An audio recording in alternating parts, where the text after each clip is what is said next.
Hello, good afternoon dear student, welcome back to मजे concept YouTube channel. हम लोग इस लेक्चर में पढ़ने जा रहे हैं फिर से अमीन की केमिकल प्रॉपर्टी की डिस्कस करने जा रहे हैं। हम लोगों ने कल जो पढ़ी थी वो कल बेसिक प्रॉपर्टी के बेसिक की जो हम लोगों ने लेक्चर पढ़ चुके, बेसिक प्रॉपर्टी किस प्रकार से अमीन रिप्रेजेंट करती है, साथ में एल्काइलेशन और जो एसाइलेशन रिएक्शन थे हम उनके बारे में डिस्कस कर चुके थे। लेकिन आज के इस लेक्चर में हम लोग बहुत मोस्ट इंपॉर्टेंट रिएक्शन पढ़ने जा रहे हैं जो बोर्ड एग्जाम में हमेशा ही पूछी जाती हैं। बोर्ड एग्जाम में ही नहीं बात कर रहे, नीट जेईई मेंस की हिसाब से अगर देखा तो इस रिएक्शन के बिना कोई भी कन्वर्जन बहुत जरूरी है। इस एरोमेटिक की कन्वर्जन की अगर बात करें तो इस रिएक्शन का बहुत इंपॉर्टेंट रोल होता है उस रिएक्शन में। तो let's start the new lecture.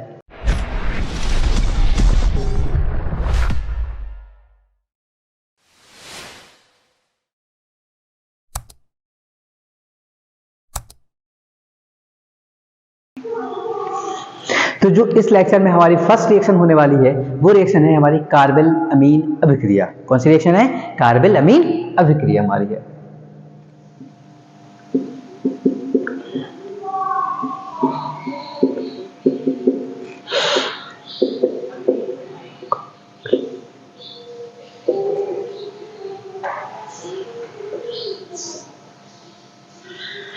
कार्बेल अमीन अभिक्रिया हमारी क्या है? फर्स्ट रिएक्शन है। अच्छा, कार्बेल अमीन रिएक्शन कहती क्या है? कार्बेल अमीन रिएक्शन कहती है अगर हम कभी भी अमीन की रिएक्शन, किसकी?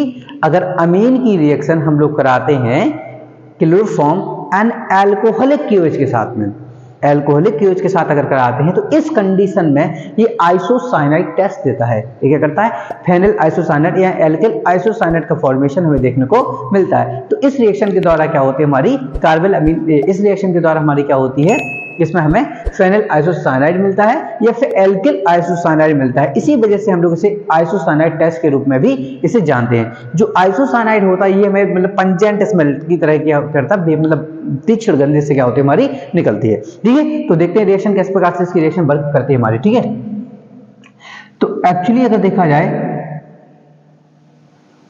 तो ये क्या हमारी बेंजीन है और बेंजीन के ऊपर जैसे NH2 लगा देते हैं तो क्या बन गया हमारा? एनिलीन बन गया। क्या हो गया हमारा?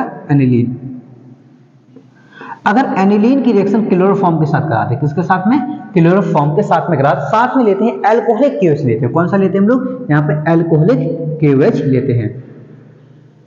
एल्कोहलिक क्यूएच यानी कि एथेनॉलिक क्यूएच लिख लो या फिर एल्कोहलिक क्यूएच लिख लो, दोनों चीजें एक ही चीज यहाँ पर है।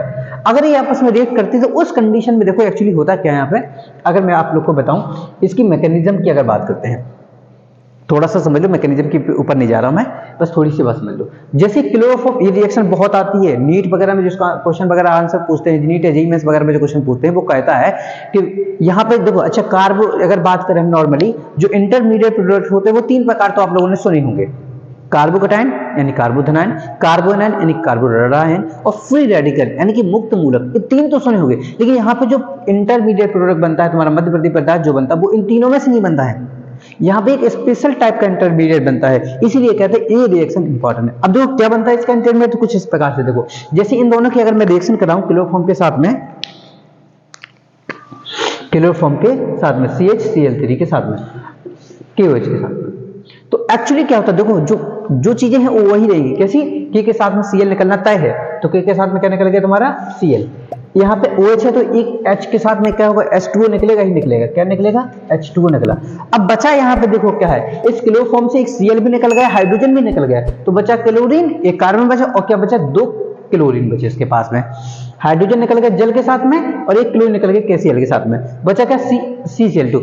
और इस कंडीशन में अगर देखें हम तो क्लोरीन की अगर कार्बन की बात करें तो कार्बन पे तो 4 बॉन्ड की जरूरत होती है, 2, तो अभी इसके पास क्या होंगे? 2 इलेक्ट्रॉन क्या होंगे? फ्री, जो कि बैठे होंगे, तो ये बना लेता है एक इंटरमीडिएट। ये इंटरमीडिएट कहलाता है तुम्हारा कार्बीन कहलाता है। इसे क्या कहते हैं हम लोग? कार्बीन कहते हैं। तो यहाँ पे जो कार्बन अमीन रिएक्शन में जो इंटरमीडिएट प्रोडक्ट बनता है वो क्या बनता है हमारा?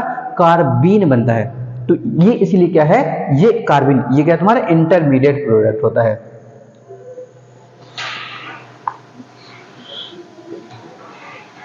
ये क्या तुम्हारा? इंटरमीडिएट प्रोडक्ट होता है। अब तो यही क्या करता है, इस बेंजीन से क्या करता है, अटैक करता है। तो ये दो हाइड्रोजन फिर से इस दोनों Cl के साथ में निकल जाते हैं। अगर देखा जाए तो नॉर्मली इस Cl के साथ में निकल जाते हैं, फिर बाद में OH के साथ रिप्लेस होकर KCl निकल जाता है और H2O का फॉर्मेशन कर लेते हैं। और ये कार्बन क्या होता है, इस नाइट्रोजन के साथ जोड़ते हैं। नाइट्रोजन अपना जो डबल बॉन्ड है इसको क्या कर देता है, इन दो बॉन्ड के साथ में बॉन्ड बना लेता है और बना लेता है कुल मिला के NC। क्या बना लेता है, NC। तो ये जो एनिलीन से क्या बन जाता है, हमारा फेनिल आइसोसाइनाइड का फॉर्मेशन हमें देखने को मिल जाता है। तो यहाँ पे यही चीज होती है कि अगर एनिलीन की रिएक्शन क्लोरोफॉर्म और अल्कोहलिक KOH के साथ कराते हैं तो उस कंडीशन में ये बनाता है फेनिल आइसोसाइनाइड बनाता है। और साथ में क्या निकला, क्या क्या चीजें हमारी निकली, तो देखो यहाँ पे 3 तो KCl निकल जाएगा, तो 3 KCl और प्लस जो H2O, ये साइड प्रोडक्ट है KCl और H2O, और साथ में क्या निकलता है 3 H2O के निकलते हैं, तुम्हारे साइड चेन के तौर पे निकलते हैं। तो इस रिएक्शन में हमें क्या क्या चीजें देखने को मिली। पहली क्या हमारी, कि अगर हम लोगों ने एनिलीन की रिएक्शन या फिर अमीन की रिएक्शन क्लोरोफॉर्म अल्कोहलिक KOH के साथ कराते हैं तो उसमें हमें फेनिल आइसोसाइनाइड या एल्किल आइसोसाइनाइड हमें फॉर्मेशन देखने को मिलता है। साथ में KCl और H2O क्या होता है हमारा, मतलब KCl और H2O क्या होता है, हमें साइड प्रोडक्ट देखने को मिलता है। दूसरी बात, जो मोस्ट इंपॉर्टेंट बात है हमारी, दूसरी बात ये है कि इस रिएक्शन में क्या होता है, हमें इंटरमीडिएट जो मिलता है ना, वो कार्बीन मिलता है। हमें इंटरमीडिएट कौन सा प्रोडक्ट मिलता है इसमें, carbene as a intermediate product हमें इसमें देखने को मिलता है। तीसरी बात, ये टेस्ट है, कौन सा टेस्ट है, phenyl isocyanide test. Phenyl isocyanide केवल जो टेस्ट होता है वो या तो प्राइमरी अमीन में दिखाता है या फिर एनिलीन में दिखाता है, यानी कि एरोमेटिक अमीन में दिखाता है, लेकिन सेकंड डिग्री अमीन और 3 डिग्री अमीन में रिएक्शन नहीं दिखाता। तो बिल्कुल याद रखना, क्वेश्चन आएगा how to distinguish between the primary and secondary amine. बिल्कुल ले लो, प्राइमरी अमीन जो होती है वो कार्बन अमीन रिएक्शन रिप्रेजेंट करती है, कार्बन अमीन टेस्ट रिप्रेजेंट करती है, लेकिन secondary amine can not form this reaction. Secondary amine जो होती है वो रिएक्शन को रिप्रेजेंट नहीं करती है। तो इस बात को तुम्हें बिल्कुल याद रखना, ठीक है। अगर मैं इसको ये चीज करके दिखाऊं साथ में, ये बिल्कुल याद रखना कि इसमें carbon as a intermediate product तुम्हारा बनता है। दूसरी चीज मैंने क्या बोली तुमसे, देखो कि जो हमारी RNH2 है, मान लो क्या हमारा RNH2 है, ये क्या हमारी प्राइमरी अमीन है, और इसकी रिएक्शन अगर मैंने CHCl3 और प्लस KOH लिया अगर मैंने, अब तुम कहोगे बैलेंस नहीं, तो यहाँ पे 3 लगा देना। तो इसकी कंडीशन में जो अल्कोहलिक तुम्हारा KOH होता है ये क्या बनाएगा, अब की बार RNC बना देगा। क्या बनाएगा, RNC प्लस 3 KCl और प्लस 3 H2O का फॉर्मेशन कर लेता है, ठीक है। लेकिन अगर मैं इसी RNH2 की जगह पर अब मैं लिख दूं, क्या लिख दूं, RNH और R प्लस CHCl3 और प्लस 3 KOH। अब की बार मैंने क्या करा, जो प्राइमरी अमीन थी उसकी जगह मैंने प्राइमरी अमीन की जगह क्या ले लिया, सेकेंडरी अमीन ले ली, और सेकेंडरी अमीन की रिएक्शन में क्लोरोफॉर्म और अल्कोहलिक KOH के साथ कराना चाह रहा हूं। तो इस कंडीशन में ये रिएक्शन हमारी पॉसिबल नहीं होगी तो ये प्रोडक्ट नहीं बनता है, फेनिल आइसोसाइनाइड टेस्ट नहीं देता है, जिसकी वजह से कह देते हैं हम लोग इनको क्या कहते हैं, प्राइमरी और सेकेंडरी अमीन को इस टेस्ट के द्वारा, इस रिएक्शन के द्वारा क्या कर लेते हैं, इनको अलग पहचान कर लेते हैं। तो ऐसे भी क्वेश्चन आते हैं, बोर्ड एग्जाम में भी आते हैं और नीट में भी पूछे जाते हैं। नीट में ये चीज नहीं पूछते, नीट में भी पूछते कि इसका इंटरमीडिएट प्रोडक्ट क्या है, मोस्टली या फिर रिएक्शन ही पूछ लेता है, ठीक है, या फिर कन्वर्जन में इसका यूज कर लेता है। नीट में ये चीजें होती तुम्हारी, अगर आए तो बताना। तो इस रिएक्शन के द्वारा क्या कर लेते हैं हम लोग, इस रिएक्शन प्राइमरी अमीन और जो सेकेंडरी अमीन होती है इसमें डिफरेंशिएट कर लेते हैं। किस प्रकार से प्राइमरी अमीन होगा, तो अगर कार्बन अमीन टेस्ट रिप्रेजेंट कर रहा है तो वो प्राइमरी अमीन है, और अगर कार्बन अमीन रिएक्शन नहीं रिप्रेजेंट करता है तो उस कंडीशन में वो क्या है, तुम्हारी सेकेंडरी अमीन या टर्सरी अमीन में से कोई होगा, ठीक है। तो इसको प्राइमरी और सेकेंडरी अमीन में डिफरेंशिएट करने के लिए इसको इंपॉर्टेंट रोल होता है, ठीक है। तो ये बात बिल्कुल ही याद रखो, मोस्ट इंपॉर्टेंट रिएक्शन में से एक रिएक्शन आपकी ये थी। अब हम इसके बाद जो चलेंगे वो हमारा नेक्स्ट रिएक्शन है, रिएक्शन विद नाइट्रस एसिड, तो उसको भी समझ लेते हैं।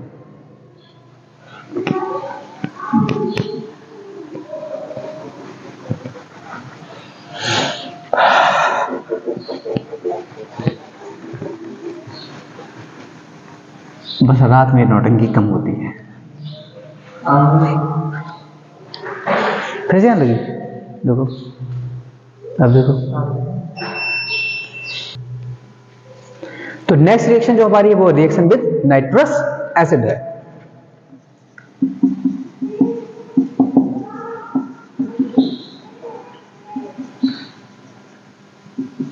यानी कि HNO2 के साथ अभिक्रिया, किसके साथ है हमारी, HNO2 HNO2 के साथ अभिक्रिया, ठीक है।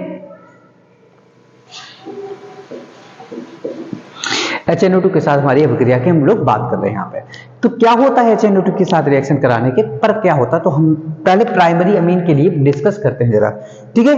तो जैसे प्राइमरी अमीन की बात करते हैं, RNH2 की रिएक्शन, यानी कि प्राइमरी अमीन की रिएक्शन जैसे ही RNH2 के साथ यानी कि HNO2 के साथ कराते हैं, और HNO2 की जगह पेपर में जो अक्सर आता है वो क्या होता है, तीर का निशान बना होगा ऐसे, ठीक है, और लिखा होगा NaNO2 और प्लस HCl।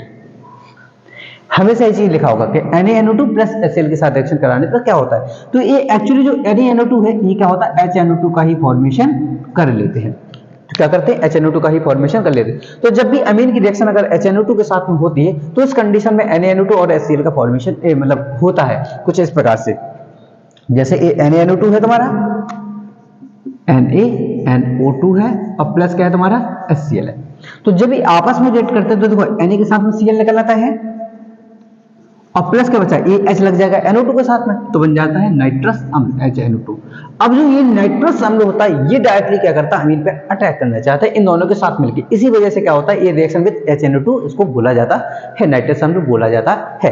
तो इस कंडीशन में ये क्या बनाता है, ये बनाता है, और ये जो NaNO2 का नाइट्रोजन है ये एक्चुअली जो HNO2 है इस किस प्रकार से रिएक्शन करता है, ऐसे भी देखो जरा, ये कैसे करता, HNO2 है, जब ये रिएक्शन करने जाता तो ये बनाता ओ नो, कहता है ओ नो हमको जुड़ना है, किसके साथ जुड़ना है, देखो OHO, oh no, N double bond O।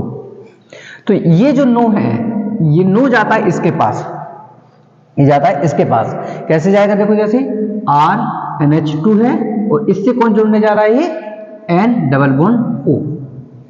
अभी कहोगे नाइट्रोजन के तो 3 बॉन्ड पहले से हो गए, तो कुछ इस प्रकार से अगर देखोगे तो नाइट्रोजन के तो 3 बॉन्ड पहले से थे, ये कैसे जुड़ गया, तो जो नाइट्रोजन के पास लॉन पेयर होता है उसकी वजह से क्या होता है, इसके पास जुड़ने चला जाता है।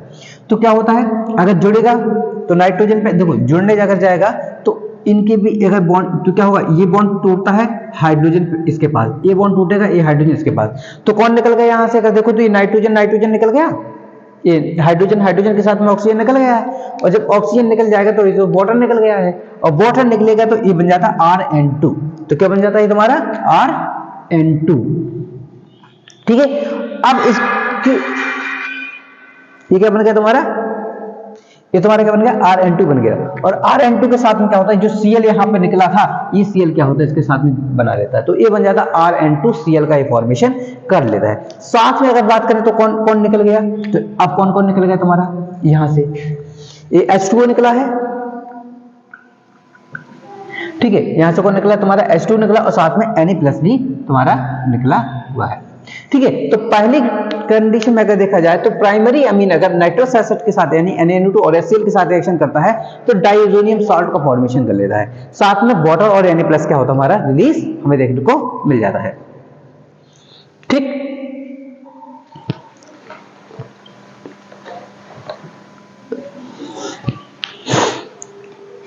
लेकिन अगर हम थोड़ा सा इसके, ये रिएक्शन यहां तक नहीं रुकती है, ये रिएक्शन क्या होती है तुम्हारी यहां तक नहीं रुकती है, और एक्चुअली क्या होता है इस रिएक्शन में देखो जरा मैं बताऊं आपको।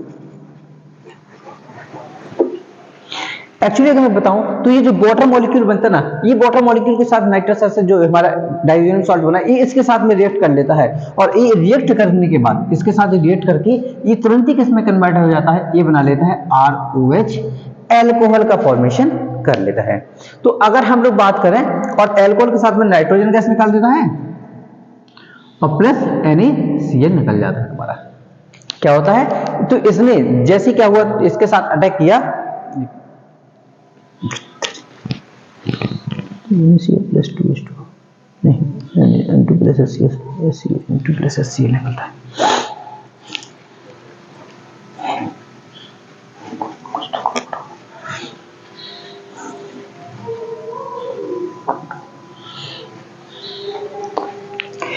अगर इस रिएक्शन की बात करते हैं, एक्चुअली यहाँ पे क्या होता है, ये रिएक्शन यहाँ तक नहीं रुकती है, ये वाटर मॉलिक्यूल को देखती है, इसकी वाटर मॉलिक्यूल के साथ में तुरंत ही क्या हो जाती है, रिएक्ट कर लेती है, और रिएक्ट करने पे क्या होती है, ये वाटर मॉलिक्यूल के साथ रिएक्ट कर रहा है, तो ऐसे देखो कुछ प्रकार से ये वाटर किस में टूटता है, हमेशा H+ और OH- में टूटता है, कैसे टूटता है, H प्लस और OH माइनस में टूटता है। ठीक है, तो ये वाला बॉन्ड टूटेगा इनके बीच का, और जैसे ये वाला बॉन्ड टूटेगा तो हमेशा इस बात को याद रखना, अगर थोड़ा सा भी इसको गर्म मिलता है या थोड़ा ठंडा, मतलब 4 डिग्री से 5 डिग्री सेल्सियस, 4 से 5 से 6 डिग्री सेल्सियस की टेम्परेचर की बात रहती है, मतलब ठंडी है, तो उस कंडीशन में क्या होता है, तुरंत N2 गैस निकल जाती है। तो N2 गैस निकलेगी तो R पे क्या आएगा तुम्हारा, यहाँ पे प्लस आएगा, और प्लस आएगा तो इससे कौन जुड़ेगा, माइनस वाला, और माइनस वाला जुड़ते तो क्या बन जाता तुम्हारा एल्कोहल, और प्लस में निकला क्या, नाइट्रोजन गैस निकल जाती है N2, और यहां से कौन निकल जाता है, H प्लस है, Cl पे हमेशा माइनस आता है तो क्या निकल जाता है, HCl यहां पे निकल जाता है। तो इस कंडीशन में क्या बन जाता है, एल्कोहल। तो क्या होता है यहाँ पे, प्राइमरी अमीन की अगर रिएक्शन हम लोग नाइट्रस एसिड के साथ कराते हैं तो हमें एल्कोहल का फॉर्मेशन हमें देखने को मिलता है। लेकिन प्राथमिक अमीन की यहाँ पे बात नहीं कर रहे हैं, यहाँ पे एलिफेटिक अमीन की अगर रिएक्शन हम लोग कराते हैं, प्राइमरी एलिफेटिक अमीन की रिएक्शन कराते हैं, तो उस कंडीशन में क्या होता है, हमें एल्कोहल देखने को मिलता है। लेकिन अगर यही रिएक्शन हम लोग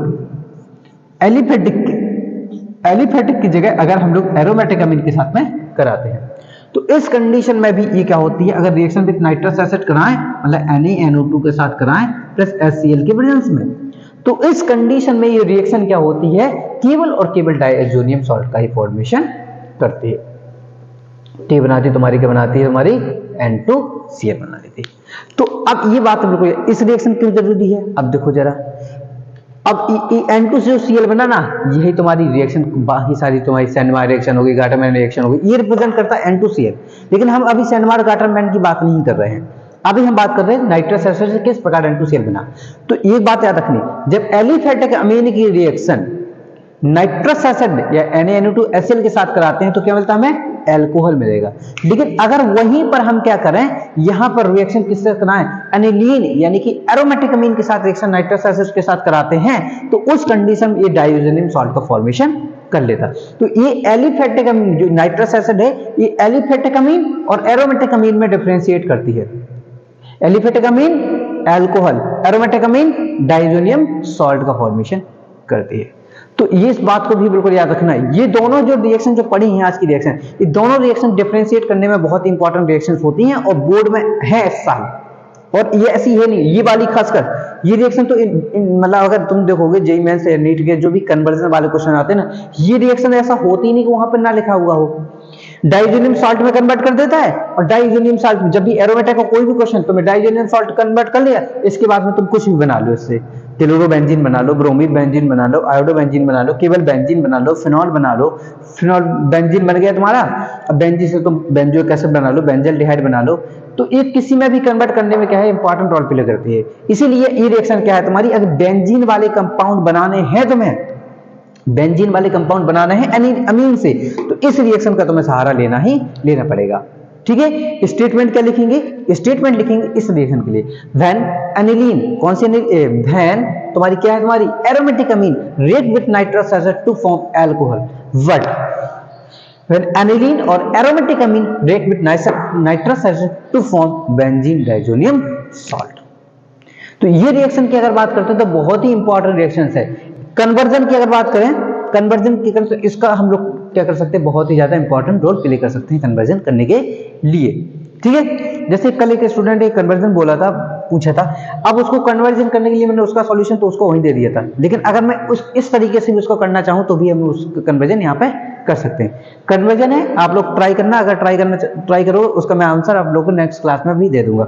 ठीक है, देखते हैं आप लोग कर पाते हो या नहीं कर पाते, कमेंट में बताना, अगर पाते हो तो यस लिखना, और नहीं अगर आया तो नो तो लिख ही सकते हो।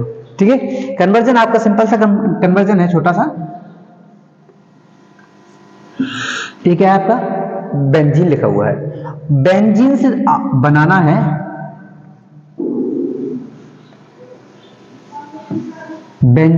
है मेटा नाइट्रोफिनॉल। क्या बनाना है, बेंजीन से मेटा नाइट्रोफिनॉल। आपको आज का क्वेश्चन आपको देख रहे हैं। ठीक है, तो बेंजीन से मेटा नाइट्रोफिनॉल बनाना है, देखते हैं आप लोग कर पाते हैं या नहीं कर पाते। तो आज के लेक्चर में इतना ही रखते हैं, मिलते हैं न्यू लेक्चर में कल सेम टाइम 6 बजे। तब तक के लिए जय श्री राम, बाय बाय।